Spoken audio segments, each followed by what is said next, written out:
செய்யும் தொழிலே தெய்வம். அதன் திறமைதான் நமது செல்வம். நமது செல்வம் நாம் செய்யும் செயலை பொறுத்து இருக்கிறது. ஒவ்வொரு செயலும் உன்னுடைய திறமையை வெளிப்படுத்தும். இதுதான் உண்மை. நாம் எவ்வளவு அன்புடன், பொறுமையுடன், பக்தியுடன், அடக்கமாக செய்கிறோம் என்பது மிக மிக முக்கியம். அந்த காலத்தில் எல்லோர் வீட்டிலும் பால், தயிர், வெண்ணெய், நெய் இவைகளுக்காகவே ஒரு பசுமாடு, தண்ணீருக்கு ஒரு கிணறு, காய்கனி கீரைகளுக்கு வீட்டிற்கு பின்புறம் ஒரு தோட்டம் என்று வைத்துக்கொள்வார்கள். என்னுடைய சிநேகிதி அவருடைய அம்மாவை பற்றி ஒரு கதை சொன்னார். பாட்டிற்கு பால் கறப்பது அவர் அம்மாவின் வேலையாம். இது மட்டும் இல்லை, ஒவ்வொரு வெள்ளிக்கிழமையும் மாட்டை குளிப்பாட்டி மஞ்சள் குங்குமம் வைத்து, வடித்த அன்னத்தில் எல்லா காய்களும் வைத்து, மலர்கள் அணிவித்து, அதற்கு கற்பூர ஆரத்தி எடுத்து அதை சாப்பிட வைத்து வணங்கி அன்புடன் வளர்த்து வந்தார். ஒரு நாள் அவருக்கு உடல் நலம் சரியில்லை என்று பால்காரரை அழைத்து மாட்டிற்கு பால் கறக்க சொன்னார்கள்.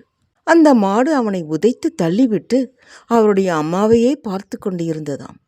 பிறகு அவருடைய அம்மாவே பாலை கறந்தாராம். அவர் காட்டிய அன்பும் பக்தியும் அந்த மாட்டிற்கு தெய்வ உணர்வாக இருந்திருக்கும். அந்த மாடும் சாதாரண மாடு இல்லை. அந்த அம்மாவையே பார்த்து அவருக்கு சக்தியை கொடுத்திருக்கிறது. இதற்குத்தான் ஒவ்வொரு செயலிலும் கடவுளை காண வேண்டும். ஒரு நாள் நான் கடைக்கு சென்று கொண்டிருக்கும் போது என்னுடைய மணிப்பர்ஸின் ஜிப்பு உடைந்து விட்டது.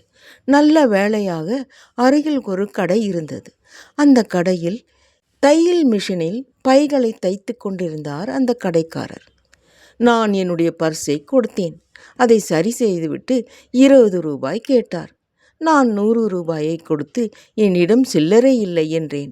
அதற்கு அவர் 100 ரூபாயை என்னிடம் திருப்பி கொடுத்துவிட்டு நீங்கள் எல்லாம் வாங்கிய பின்பு கொடுத்தால் போதும் என்று கூறி அவர் வேலையை தொடர்ந்தார்.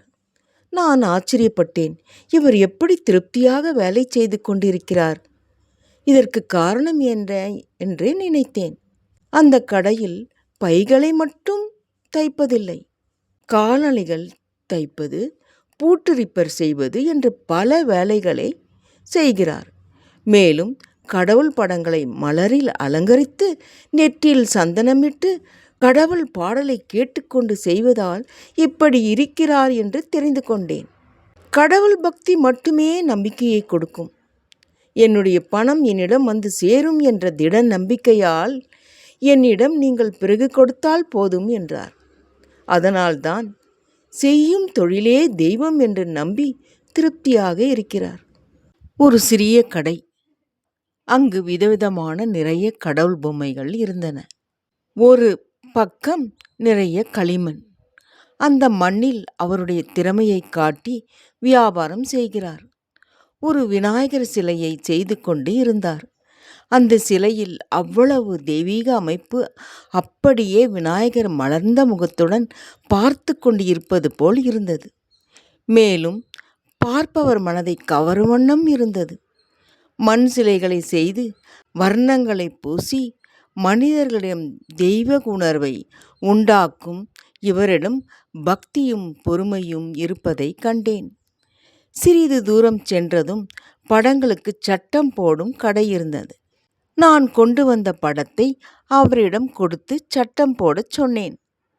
அதற்கு அவர் அதிக பணம் கேட்டார். நான் இவ்வளவு அதிகமா என்றேன். அதற்கு அவர் என்னுடைய பொருள் நன்றாக இருக்கும், என்னுடைய வேலையும் நன்றாக இருக்கும், அதனால்தான் இந்த கடையில் நிறைய பேர் வருகிறார்கள் என்றார். சரி, கொஞ்சம் சீக்கிரமாக செய்யுங்கள் என்றேன். அதற்கு அவர், இது கடலை இல்லை, உடனே உங்கள் கையில் அள்ளி கொடுப்பதற்கு. முதலில் உங்களுக்கு எந்த சட்டம் வேண்டும் என்று சொல்லுங்கள் என்று கூறி சில சட்டங்களை எடுத்து வைத்தார். நான் ஒன்றை எடுத்து கொடுத்தேன்.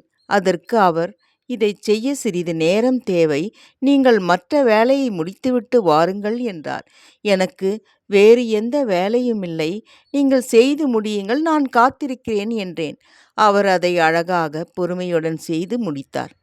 நான் கேட்ட பணத்தை கொடுத்து என்னுடைய சட்டத்தை வாங்கி கொண்டு வந்துவிட்டேன். உண்மையில் ஒரு சிலர் மக்கள் செய்யும் தொழிலே தெய்வம், அதன் திறமைதான் எனது செல்வம் என்று வாழ்கிறார்கள். வணக்கம். நன்றி.